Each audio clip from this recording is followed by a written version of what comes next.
Facebook came out and issued a statement that they had blocked pro-NRM Twitter and Facebook and Instagram accounts. Now, Facebook's reason is that these were involved in coordinated, inauthentic behavior. In other words, Facebook says that these accounts were basically corralling and trying to tilt public opinion concerning the elections. So the counter argument would be that why weren't Twitter or Facebook accounts from the opposition blocked as well? But the reasoning is pretty simple. There is a very highly discontented youth in Uganda. So most of their engagements online or on social media are expressing anger. So they do not need some sort of organization for them to actually kind of try to tilt the opinion of the public to be more sympathetic to the opposition.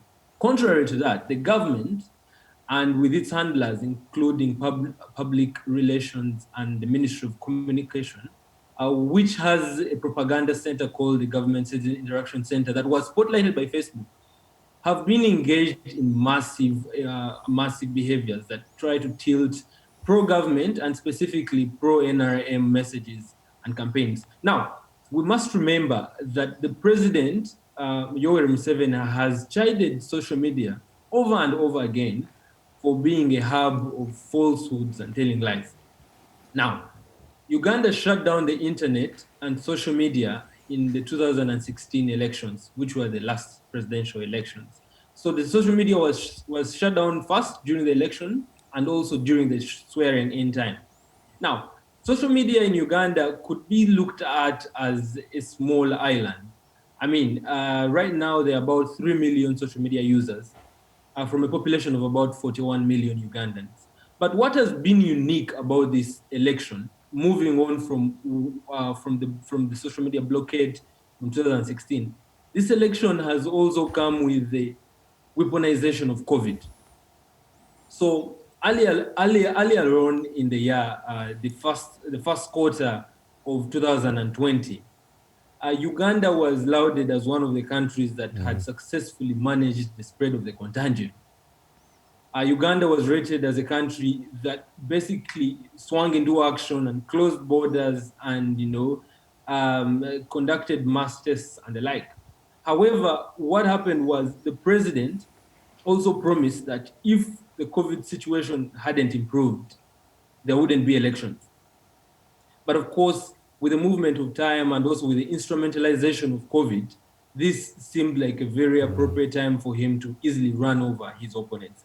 And that's why, for example, Honorable Robert Chagulanyi, aka Bobby Wine, has found so much trouble, including even other opposition candidates who are vying for the presidential seat.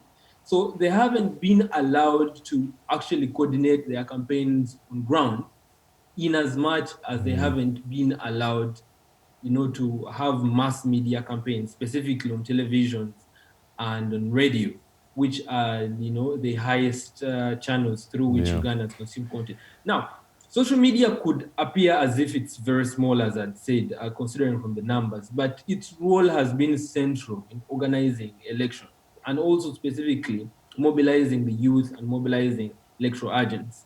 And that's why the government looks at it as a threat. And that's why it's not surprising. Just 2 hours ago, the president gave an address. Imagine the election is going to be on Thursday, but he gave another address saying that if Facebook will not fairly and justly treat pro-NRM members, then perhaps Facebook will not have the right to operate in the country.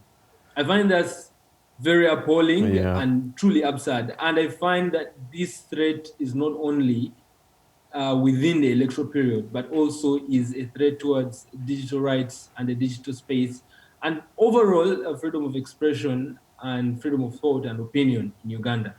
So is the president fearful that this is a monster that he can't control? The media is easier to manage. You put in rules and regulations that make it difficult for mainstream media to do its work. But social media is an animal by itself. The average population of Uganda is young, and they take to social media as their primary news sources and primary sources of communication.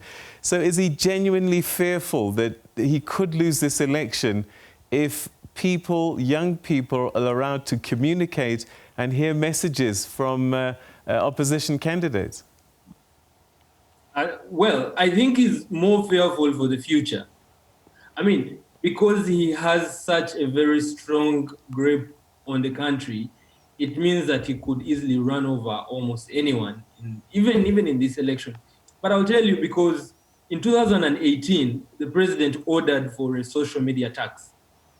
This is the world's first social media tax that is payable not by the social network companies like Facebook and Twitter, but by the users.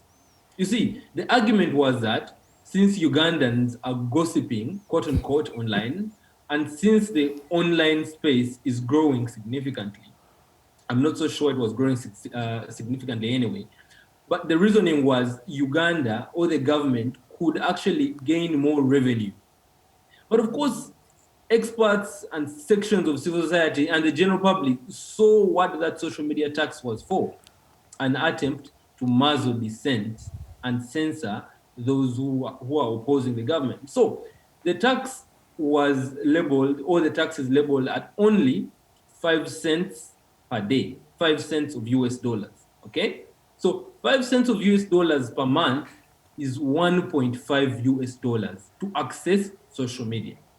Now, the average revenue per user for a Ugandan who consumes a basket of telecommunication goods, this includes voice, text, and data, is 3.5 US dollars per month. So this means that even if we could look at the social media tax as being minimal, which is 1.5 US dollars per month, this is 42% of the average revenue per user. This is criminal. I mean, this kicks off very many people from digital participation and the potential dividends of the digital economy. Therefore, the president's attempt has not only started today.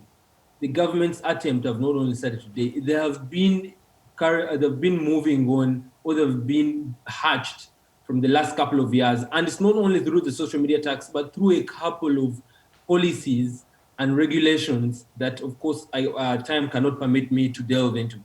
Therefore, I believe that the president is well aware of the discontent from the youth. And indeed, 78% of the population in Uganda is under the age of 35 years. Therefore, if they're not managed well, and indeed, if they're not catered for in terms of equitable and just and fair opportunities and meaningful engagements in the economy, social media is the only channel where they can engage and express their discontent and basically call some things to action. Therefore, this is a threat, especially to those in power, and in particular, the president.